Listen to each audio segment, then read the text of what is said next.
El duelo es un proceso natural y personal, es la adaptación emocional ante una pérdida significativa. Muchas veces lo relacionamos únicamente con la muerte, pero ¿realmente esto es así? Ese será nuestro tema hoy en Por Tu Salud.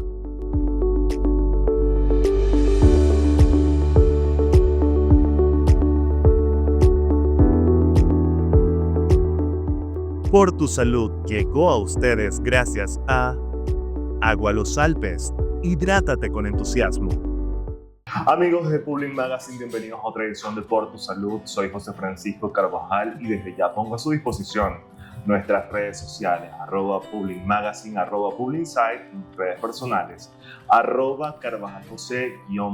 Tal como lo mencionaba, hoy vamos a hablar sobre el duelo y para ello contamos con la compañía de la psiquiatra Aiskel Machado, doctora que se ha especializado en todo lo que tiene que ver con la salud mental y todo ese acompañamiento que puede brindar como especialista para cada uno de nosotros que podemos atravesar ese camino espinoso del duelo y que lo podemos vivir desde diferentes roles. Gracias, doctora, por acompañarnos en esta oportunidad. Gracias por la invitación. De verdad, para mí es un placer estar en estos espacios y poder educar a la población para que sienta que tiene herramientas de salud mental y poder ser un mundo mejor.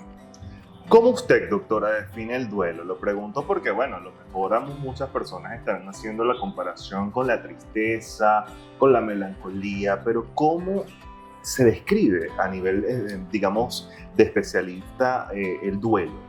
Sí, el duelo no es una enfermedad, ¿ok?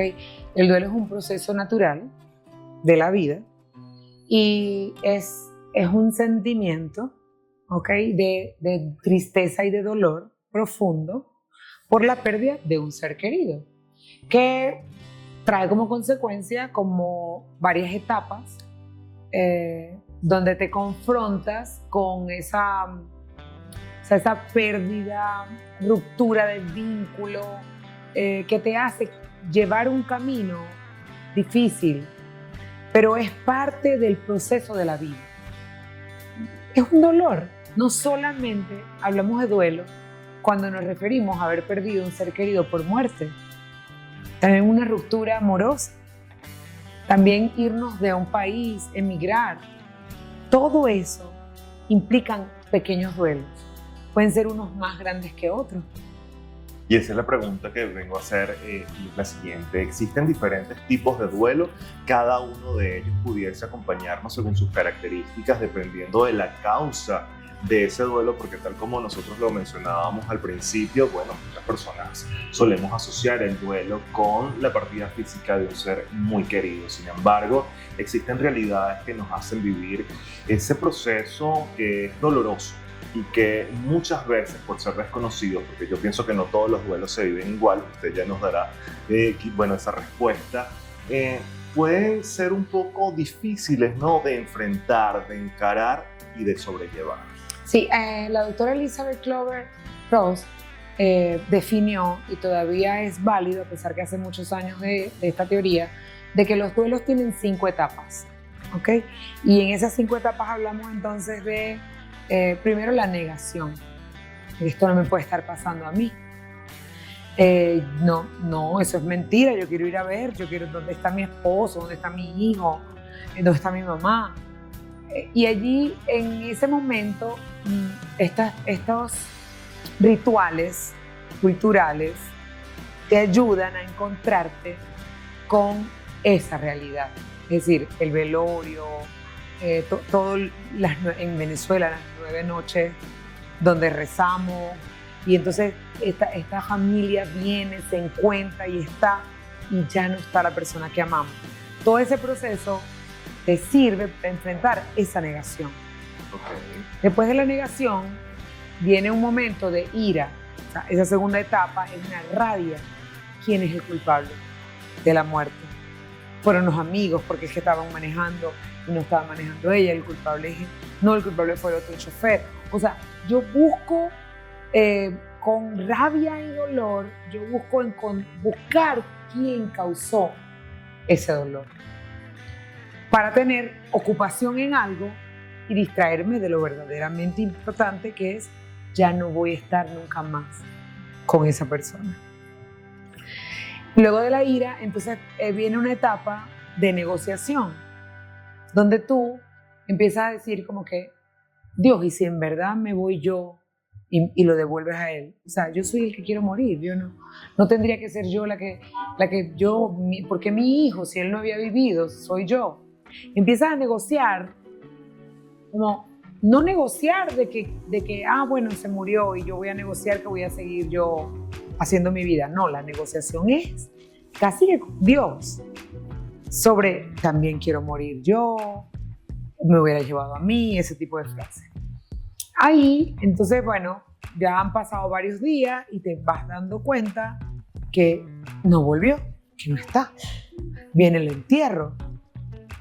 Y por eso es más fácil, dentro de lo difícil, vivir un duelo por pérdida humana que de repente el duelo del amor, de un gran amor. Okay. Porque no tiene esas etapas. Tiene las etapas, pero no mira lo vividas que son en cuanto se refiere a la muerte de una mascota. Yo perdí este año a una mascota con quien compartí 10 años y fue como perder un ser querido. Claro, porque además, bueno, en el caso de la desaparición física de un ser querido, existen ciertos protocolos, unos pasos que ocurren luego de la desaparición física de esa persona, como puede ser precisamente el velatorio, luego el entierro, luego, por lo menos en el caso de Venezuela, lo que vienen siendo los rezos, según la religión que ustedes practiquen. Pero, por ejemplo, en el caso de una persona que ha terminado una relación sentimental o que, tal como usted lo ha mencionado, una persona que ha migrado, que ha abandonado ese lugar seguro, o tal vez también... ¿Quiénes se quedaron? Sí, exacto. Y también las personas que por algún motivo u otro ya no están en un lugar en el que pensaban que eran indispensables, tal vez un trabajo, diferentes situaciones. No existe ese protocolo o ese acompañamiento que podemos tener por parte de la sociedad cuando tenemos un duelo en otras áreas diferentes a la que nosotros obviamente solemos hacer, que es la muerte. Hay mucha juicialización sobre el tema, ¿ok? Cada quien emite su juicio de cómo vivir esos duelos. Pero yo creo que estos pasos, estas etapas del duelo de las que hablaba la doctora Elizabeth, después de la negociación viene otra vez como la depresión.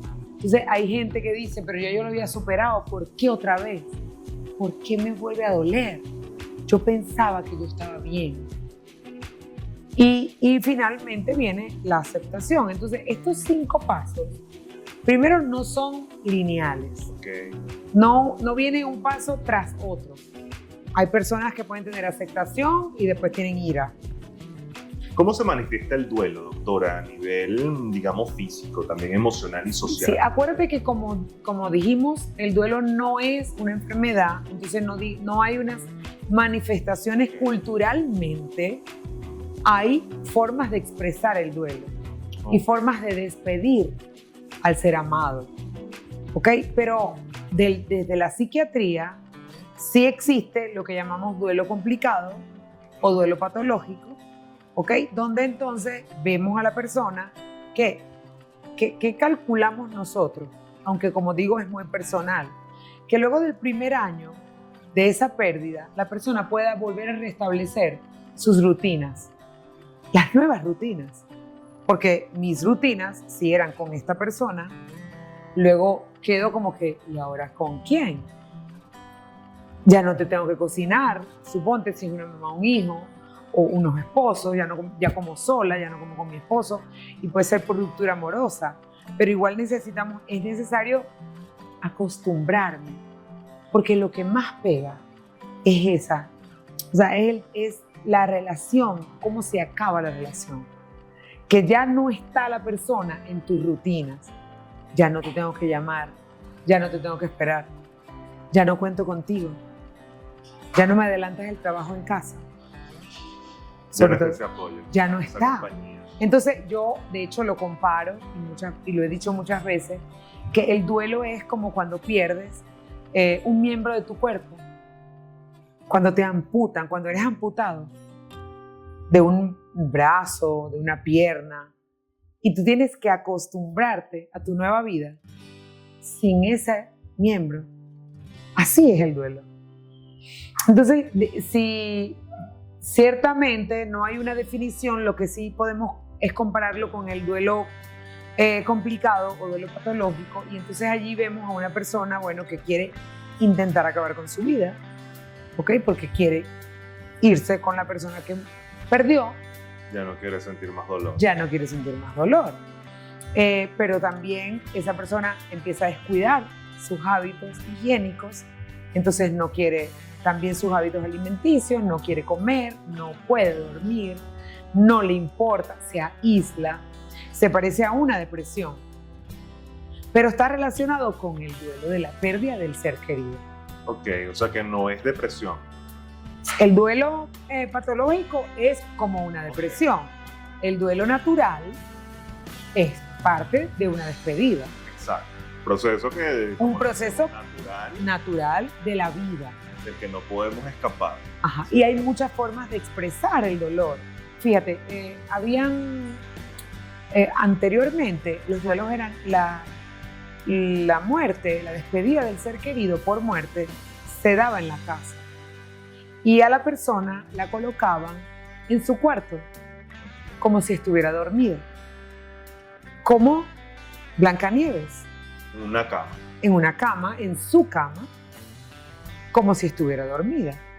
Porque ese era el sueño para siempre. Y descanso en paz. Entonces era ese descanso, para que luego tú te imaginaras lo que era el descanso la última vez que vi a esa persona que amaba. Hoy ya sabemos que hoy no queremos. Tras cámaras estábamos hablando y personas que están con nosotros decían como que no, yo no quiero que sea en mi casa. O sea, las cosas han venido cambiando porque las sociedades son muy dinámicas, cambiamos. E incluso la cultura, hay una transculturización hoy día porque vemos formas de vivir de mucha gente en el mundo y podemos como que tomar lo que nos sirve. Y yo quiero vivir mi duelo de esta forma. Además es importante destacar algo, y es que es un tema social, ¿no? También el cultural, el cómo nosotros podemos quizás hacerle frente a lo que es ese proceso de duelo, que si bien es natural, también es importante destacar que nosotros muchas veces respondemos incluso hasta por nuestra personalidad. ¿Eso influye realmente la personalidad? O sea, ¿puede alguien ser más fuerte al momento de enfrentar un duelo en comparación a otra? Es que tenemos diferentes herramientas emocionales. Y además de eso, como nuestras circunstancias son distintas, no es lo mismo cómo va a vivir un duelo una abuelita que cómo lo va a vivir un hermanito. Porque el hermanito está comenzando a vivir. Esa precisamente era mi próxima pregunta. ¿Cómo se vive el duelo en la adultez y en la niñez? Nosotros vamos a hacer una pausa aquí en Por Tu Salud, pero al regreso la doctora Iskel Machado nos va a responder esta pregunta. Redes sociales activas, @publicsite, @publicmagazine y @carvajalJosé_. Por Tu Salud llegó a ustedes gracias a Agua Los Alpes. Hidrátate con entusiasmo.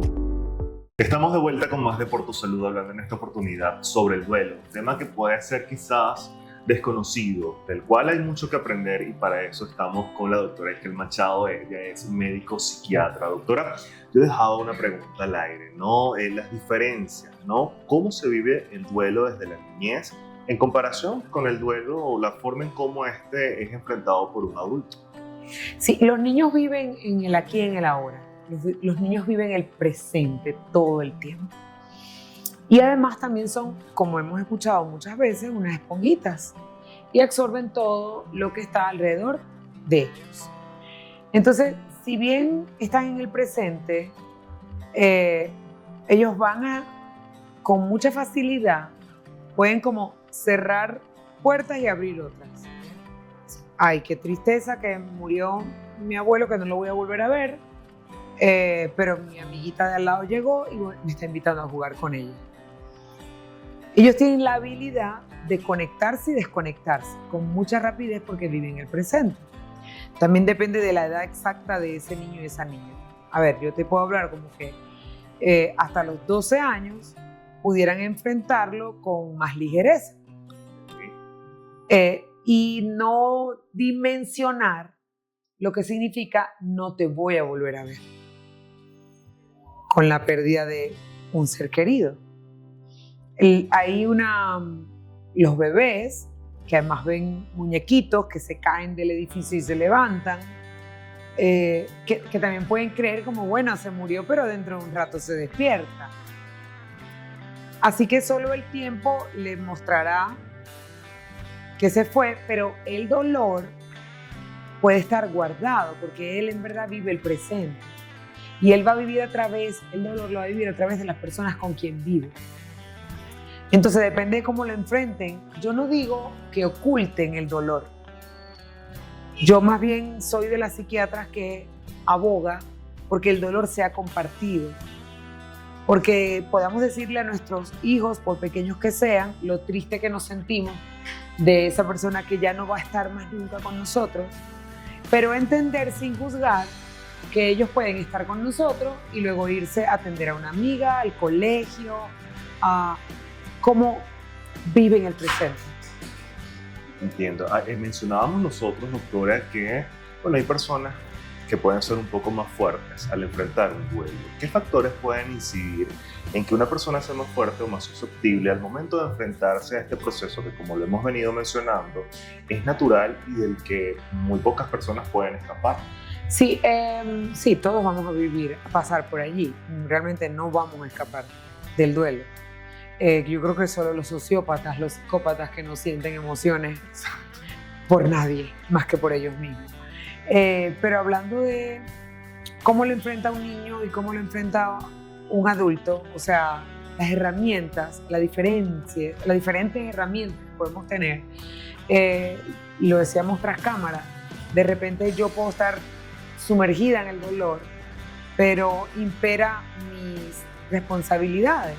Si yo soy pilar de hogar y yo mantengo a mi mamá, pero también mantengo a mis hijos y un tío que quedó ciego, entonces yo no me doy el permiso para nadar en mi dolor, sino que tengo que volver y me conecto con lo que viene. Pero de repente a una determinada edad, digamos que senil, o sea, senil es la senilitud, mayores de 60, a partir de allí tú tienes como más permisos. Por lo general, si te fue bien, tus hijos están pendientes de ti, tus hijos te hacen todo. Entonces, para ti es sumamente doloroso. Tu cerebro está más pequeño, entonces tiene menos habilidades para el manejo de las emociones y el manejo de los estresores de la vida. Pero una niña de 17, ese cerebro está comenzando. Entonces ella tiene, o sea, el propio cuerpo se encarga de potenciarla a ella, de empujarla hacia adelante. Pero en el caso del anciano, depende de quién vaya a estar cuando vaya a vivir ese duelo, pues puede ser un peligro. Hay muchas fatal. personas que también asocian el hecho de las ocupaciones, ¿no? Con lo que viene siendo la superación de este proceso. Hay gente que dice, bueno, mientras más ocupada esté la mente de esa persona, más fácil le va a resultar el superar ese duelo, más rápido lo va a hacer. ¿Esto realmente es así? Sí, cada quien tiene como sus propias herramientas. Es como en las culturas, las diferentes formas, herramientas, utensilios de comida para comer. Como los japoneses tienen utensilios distintos a los nuestros. No solo tienen utensilios para comer diferentes a los nuestros, tienen diferentes herramientas emocionales para enfrentar el dolor y creencias. Si yo creo que quien murió va a una vida mejor, entonces yo empiezo a jugármela, a negociar esa negociación, que es una de las etapas de Elizabeth Clover, y ahí yo digo, no, es que le tenía que pasar, porque tarde o temprano se tenía que ir, porque era lo mejor que le pudo pasar, porque estaba sufriendo mucho y la muerte vino como un regalo, esa negociación. Entonces, sí nos ayudan esas herramientas emocionales, y sí nos ayudan las creencias, y sí nos ayuda la cultura, y eso es lo que nos hace diferentes a la hora de manejarnos emocionalmente frente a las pérdidas, sobre todo estas pérdidas amorosas, estas pérdidas físicas de personas que amamos, ¿ok? Hay una actitud distinta sobre las pérdidas de los amores, de los grandes amores, y otra sobre la migración, pero todos son duelos. Entiendo. Usted nos menciona que existen diferentes tipos de duelo, ¿no, doctora? Y dentro de ellos se encuentra el duelo anticipado. ¿En qué consiste esto? Y además me gustaría saber cómo se diferencia, si existen diferencias con el duelo pospérdida. Sí, el duelo anticipado es antes de que ocurra la muerte, una muerte que parece inminente, ¿okay? Una enfermedad grave y crónica, hace que las personas, quizás más que todos los cuidadores, se enfrenten en que en cualquier momento va a morir, voy a llegar a la casa y no va a estar vivo. Entonces empiezan a tener síntomas de una depresión antes de la propia muerte. Pero la actitud es una actitud muy... el paciente se encuentra como perdido, como en el limbo, lo que es limbo. Exacto, y hacia allí precisamente quiero ir porque me gustaría conocer, bueno, parte de lo que viene siendo la importancia de la terapia en estos casos, porque tal como usted lo menciona, el cuidador muchas veces se expone, ¿no? No solamente a un agotamiento físico, sino también a un agotamiento mental. Se puede complicar porque tal como lo menciona, está en un limbo en el cual, bueno, por lo menos en el caso de nosotros los venezolanos, que tenemos esa fe arraigada, podemos apostar a esa fe para confiar en que esa persona se va a mejorar. Sin embargo, estamos conscientes que el cuadro es muy complicado y podemos estar entre esa esperanza, pero al mismo tiempo en la resignación. ¿Cómo ustedes acompañan a estas personas? Que hay como una pérdida, hay una... En la etapa de la ira, de las etapas que hablábamos, en la ira tú peleas hasta con Dios, te pones bravo con Dios. ¿Por qué me hiciste esto? Tú no que todo lo puedes, tú no que todo lo sanas. Tú te enfrentas con esa omnipotencia de ese ser en quien tú crees. Y ahora bien, ¿cómo puedo yo en el duelo anticipado, imagínate todo ese montón de ideas, tenerlas desde antes? Hay muchas cosas que nos van a ayudar. Nos va a ayudar la compañía de personas que nos amen y nos va a ayudar la fe.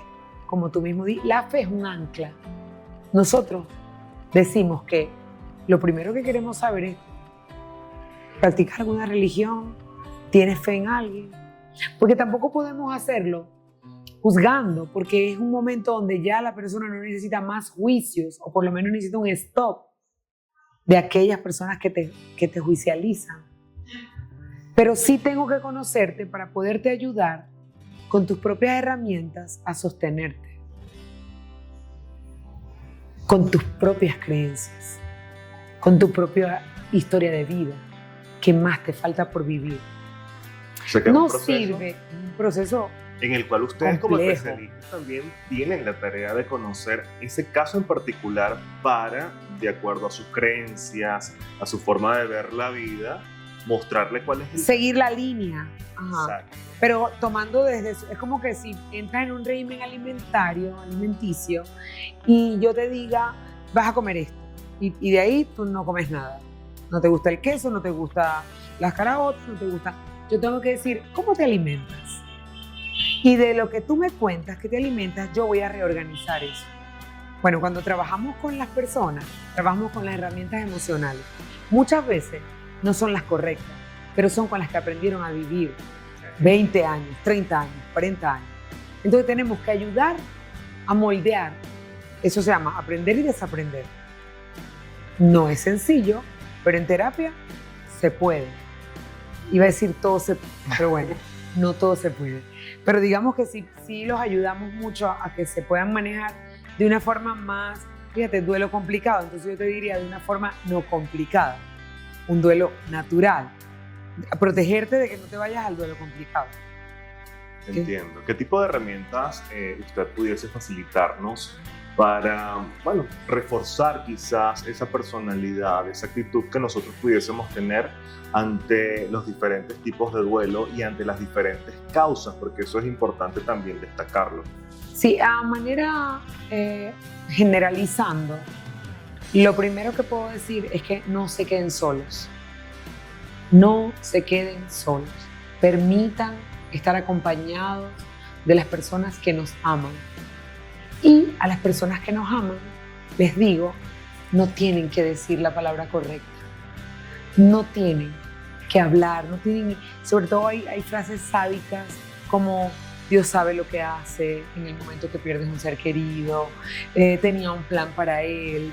Ese no es el momento. Ese es el momento solamente de abrazar, de acompañar en silencio, pero de estar disponible. Mira, es más importante llegar con una sopita, con un cafecito. Aquí vine, no te vengo a dejar sola. Mucha gente dice, no, es que yo quiero estar sola porque lo que quiero es llorar. No importa, vamos, yo te acompaño a llorar. Porque yo espero que hagas esto conmigo cuando sea yo la que esté viviendo eso. Entonces, el acompañamiento, que un psiquiatra, que un... No. Primero necesitan a las personas que aman. Nosotros sobramos. Ahora, un duelo patológico, la persona está amenazando con acabar con su vida o no come y pone en riesgo su vida, no está cuidando de los niños, han tenido que... Entonces busquen un psiquiatra, pero si no, por favor, manténgase arraigado a su fe y a las personas que aman. Muchísimas gracias, Esquiel. Quisiera que compartieras con nosotros tus redes sociales y además dónde te pueden encontrar. Sí, bueno, yo estoy en redes. Desde Instagram sale toda la creación de contenido para el resto de las redes, pero desde Instagram me consiguen allí como DRA Machado, la abreviatura de doctora Machado, y de allí incluso hay un link, si quieren pedir consultas, allí mismo van a tener el link y las envía a mi asistente. Estoy en Maracaibo, pero bueno, hago consulta en el mundo entero a través de los medios actuales. Muchísimas gracias. Gracias a ustedes también por la sintonía, el duelo, un tema complejo, a veces cuesta entenderlo porque generalmente, como lo dice la doctora, cada uno lo vive a su manera y todos lo vemos de una manera completamente diferente.